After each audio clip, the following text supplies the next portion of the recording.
Halo sahabat Kompas, kembali lagi di Generasi Cuan Video Part 2 bersama saya Melis dan juga ada Mas Safir Senduk. Kita akan sebelum bahas tadi bagaimana nih mengatur dana saat traveling, kita mau saksikan dulu nih respon masyarakat yang saat kita tanyain soal bagaimana cara mereka traveling. Ini dia videonya.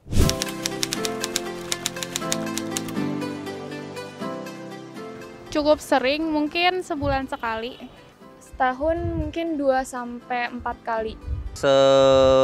Paling nggak 3 bulan sekali lah traveling.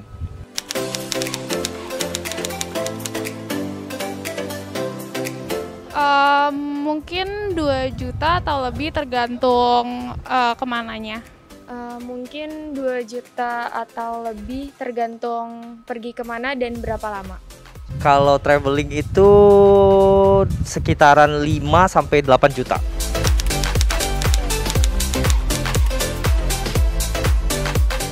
Cukup stabil sih, mungkin masih bisa untuk kehidupan sehari-hari. Stabil sih masih bisa untuk keperluan sehari-hari. Karena memang sudah dipersiapkan budget dana atau travelingnya, biasanya sih memang keuangannya sih balik ke normal lah, maksudnya nggak mengganggu biaya operasional kehidupan sehari-hari.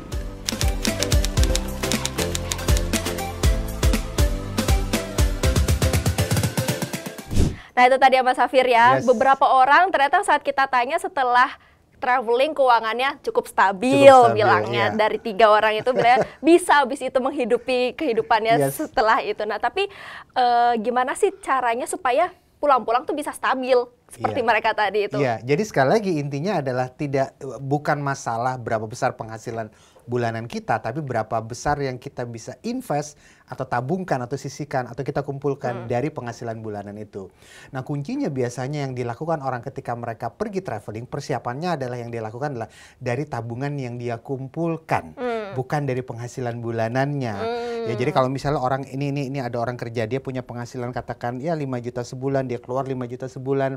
Nah dari 5 juta sebulan itu dia tabung sampai ada 5 atau 7 juta untuk tabungannya. Ketika dia beli tiket, dia beli akomodasi, dia ambil dari tabungannya, bukan dari penghasilannya ini. Jadi biasanya kalau dia pulang traveling tabungannya masih ada, dia biasanya akan mengatakan bahwa kondisi saya masih stabil karena tabungannya masih ada.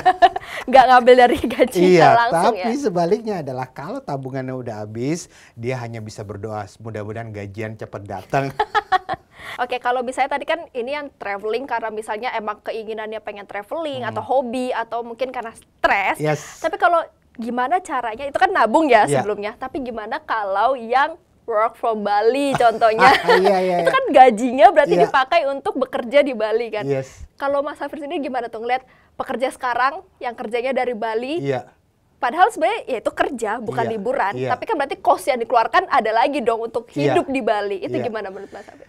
Sebenarnya remote working ini kalau aku lihat udah ada dari sejak 20 tahun lalu. Aku inget banget 20-an tahun lalu ketika pertama kali ada konsep namanya virtual office segala macam. Orang-orang ketawa. Bahwa ya bisnis tuh harus ada office tempatnya, office resmi, office kantor gedungnya segala macam.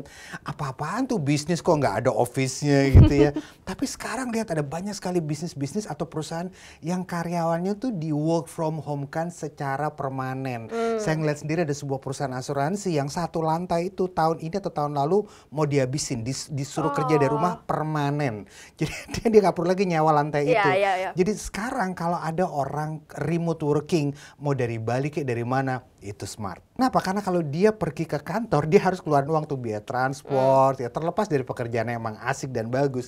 Tapi rutinitas itu kan juga udah keluar biaya sendiri gitu ya. Apalagi kalau dia tinggal di kota besar, dia ada kemacetan dan lain sebagainya. Tinggal tipsnya adalah kalau dia remote working, seberapa mahalkah biaya hidup yang ada di Itu tempat dia. dia? Nah banyak orang bilang Bali mahal, Bali mahal. Jawabannya adalah Bali ada yang mahal, ada juga yang nggak mahal sih gitu ya. Ada orang yang ngerasa bahwa kafe di Bali itu mahal-mahal, tapi banyak juga kafe yang nggak mahal-mahal. Kafe-kafe menengah juga oke, dan banyak juga banyak juga sekarang semacam co-working space yang bergaya cafe yang luar biasa sekali di Bali, dan itu nggak mahal. Jadi kalau dia mau working from Bali, ya mungkin tidak di cafe tapi dari co-working space. Dan biasanya kalau co-working space di Bali, mereka sudah bergaya cafe sih. Jadi dan itu jatuhnya lebih murah karena dia biasanya minumnya itu dia hanya bayar harian, minumnya itu apa namanya free flow kalau kata anak muda itu. Free flow itu artinya kalau habis isi lagi.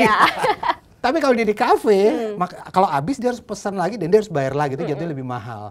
Jadi sekali lagi kalau remote working dari Bali, carilah co-working space. Tapi biaya penginapannya kan harus sewa villa. Kalau misalnya let's say misalnya di Jakarta dia rumah sendiri sama orang tua. Tapi kalau di Bali kan berarti harus nyewa villa, makannya berarti udah nggak sama orang tua gitu kan. Itu cost-nya akan keluar lagi kan, Mas? Mas? Jawabannya jangan villa, gitu aja. Karena kalau villa tuh biasanya pikiran orang yang traveling ke Bali gitu. Tapi biasanya kalau di Bali sekalipun tuh ada apartemen, ada kos-kosan yang jatuhnya lebih murah gitu. Jatuhnya lebih murah ya. Jadi sekali lagi ya jangan villa juga. Sekali lagi ya, apartemen banyak, kos-kosan banyak. Bahkan kita ada banyak sekali kamar-kamar disewakan. Dan itu sangat-sangat terjangkau. Nah kalau misalnya tadi kan di video part 1 sebelum kita ke video part 2 kita bahas gimana sih untuk mengatur saat kita traveling. Itu yang suka bikin orang kalap. Let's say dia udah simpan 5 juta nih di kantong. 5 juta ini aku mau pakai hanya untuk traveling. Ternyata bocor jadi 6 juta, bocor jadi 7 juta gara-gara posting, aku lagi di sini. Ntar temennya bilang, lu kesini aja gitu. Itu gimana tuh untuk mengatur keuangannya agar tetap aman pas pulang, nggak lihat tagihannya kok jadi berlebih gitu. Tadi Melis ingat nggak tadi waktu aku bilang kalau kita pergi traveling ada 5 pos biasanya yang harus kita persiapkan. Itu yang sebelum kan? Yang sebelumnya dia transport, akomodasi. Tapi kalau makan minum tidak hanya dia bukan sebelum tapi selama perjalanan dan di tempat perjalanan ya. Jadi nomor 3, 4, 5 jadi makan minum, objek wisata dan belanja itu biasanya dilakukan di perjalanan itu sendiri. Nomor 1 dan 2 sebelumnya. Nah dari 3 itu yang dilakukan selama perjalanan, makan minum, objek wisata dan belanja. Dari 3 itu 3, 4, 5 itu biasanya yang orang itu keluar budget itu yang nomor 5 belanja. Nah belanja ada 2 masih ingat ya, belanja untuk diri sendiri dan belanja untuk oleh-oleh. Biasanya orang keluar budget itu sangat berlebihan dan benar-benar bocor itu adalah belanja untuk diri sendiri. Malah untuk diri sendiri. Malah untuk diri sendiri. Kenapa? Karena biasanya kita self reward. Karena biasa, aduh self reward ini bagus nih kita jalan-jalan ke Hong Kong, jalan-jalan lah ke Hong Kong. Waduh bagus banget tuh barang itu. Aku nggak pernah kepikir barang itu keren.